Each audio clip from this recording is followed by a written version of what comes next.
पहले मैं आपको रशिया के बारे में बताना चाहूंगा कि रशिया का एक थोड़ा सा आप कह लो कि कहीं ना कहीं रशिया का कुछ समझ में नहीं आ रहा है कि रशिया इंडिया के साइड है या फिर इंडिया के खिलाफ है। ये काफी कंफ्यूजन वाली स्थिति रशिया को लेके इस समय बनती हुई दिख रही है। क्यों मैं ऐसा कह रहा हूं, तो एक साइड आपको पता है कि हमारे डिफेंस मिनिस्टर वहां पहुंचे हैं, तो बातें होंगी, अलग अलग तरह की एलएसी को लेके चर्चा होगी, जो खरीदारी होनी है उसको लेके चर्चा होगी, जैसे K225 की खरीदारी होने वाली है, IGLAS मैनपैड खरीदा जाएगा, AK203 राइफल पे भी हो सकता है बात हो। तो ये सारी बातें हम रशिया से कर रहे हैं, यानी कि हम रशिया से $15 बिलियन के आसपास की खरीदारी डिफेंस की कर रहे हैं। और दूसरे साइड रशिया क्या कर रहा है, तो अभी आज की ही न्यूज है सुबह सुबह की कि पाकिस्तान ने 2 इंडियन नेशनल्स को, जो इंडिया के ओरिजिन के हैं, ऐसे 2 लोगों को यूएनएससी में यानी कि यूनाइटेड नेशन में आतंकवादी करार देने के लिए उन्होंने प्रयास किया कि भाई ये 2 लोग भारत से बिलोंग करते हैं और ये इंटरनेशनल टेररिस्ट इन्हें घोषित कर दिया जाए। तो वहां पे रशिया और चाइना, ये दोनों ऐसे इकलौते परमानेंट मेंबर थे, आई मीन 2 लौते ऐसे परमानेंट मेंबर थे जिन्होंने इस चीज का विरोध नहीं किया।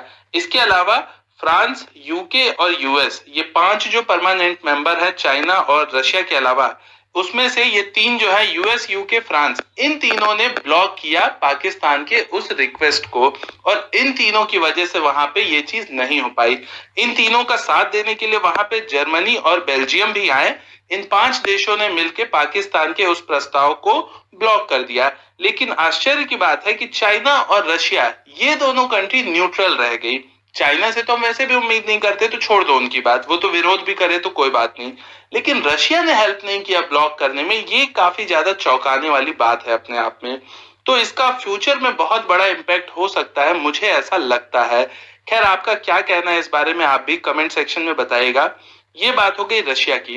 अब बात कर लेते हैं बाकी चाइना का जो एलएसी पे चल रहा है उससे लेके।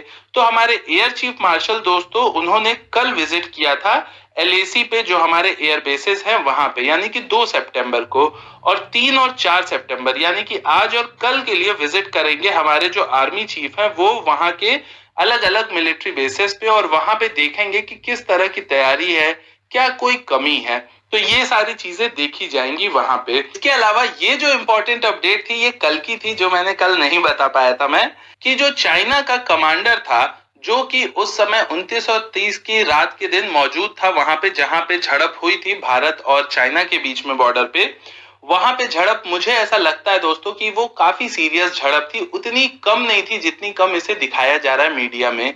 क्यों मैं ऐसा कह रहा हूं वो मैं आपको बताता हूं, पर पहले मेन न्यूज क्या है वो आप सुनिए। कि जो चाइना के कमांडर थे, जो कि 29 और 30 के दिन वहां की जिम्मेदारी जो देख रहे थे, उन्हें चाइना ने वापस बीजिंग बुला लिया है अक्साई चीन से उठा के। यानी कि अब उनकी खातिरदारी वहां पे करेगी कम्युनिस्ट पार्टी की, भाई तुम क्या कर रहे थे, इंडिया के जो ट्रूप्स थे उन्होंने कब्जा कर लिया और तुम लोग देखते रह गए।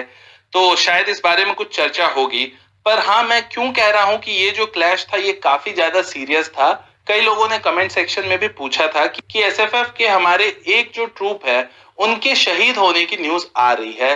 तो न्यूज अभी भी जो पब्लिक डोमेन में मेन मीडिया चैनल्स हैं वो अभी भी इस बात को कुछ कंफर्म नहीं कर रहे हैं, वो इस बारे में न्यूज नहीं चला रहे हैं। लेकिन अब पर्सनली मेरी जो अपनी जितनी रीच है, जितने सोर्सेज हैं, उससे मुझे भी ऐसा ही प्रतीत हो रहा है कि ये न्यूज सच है। और इसके अलावा एक और ब्रेकिंग न्यूज मैं लेके आया हूं आपके लिए, कि ये जो न्यूज है ये तो सच है कि वहां पे एक हमारे भारतीय सेना का एक जवान शहीद हुआ है, लेकिन इसके साथ ही साथ चाइना के भी 2 जो ट्रूप्स थे वो वहां पे मारे गए थे 29 और 30 की रात में। और इसके साथ ही साथ लगभग 40 प्लस, यानी कि लगभग 40 से 45 लोगों को भारत ने बंदी बना लिया था उस दिन। अब वो लोग अभी भी बंदी हैं या उन्हें छोड़ दिया गया है, इस बारे में अभी तक कोई श्योरिटी नहीं हो पाई है। लेकिन जैसा आप समझ सकते हैं कि हमारी ओर से भी एक जवान शहीद हुआ, चाइना के भी 2 लोग मरे हैं उसमें। तो ये जो क्लैश था ये इतना नॉर्मल नहीं था जितना नॉर्मल इसे मीडिया में दिखाया जा रहा है, क्योंकि मीडिया में बहुत ज्यादा इस तरह का दिखाया ही नहीं जा रहा है।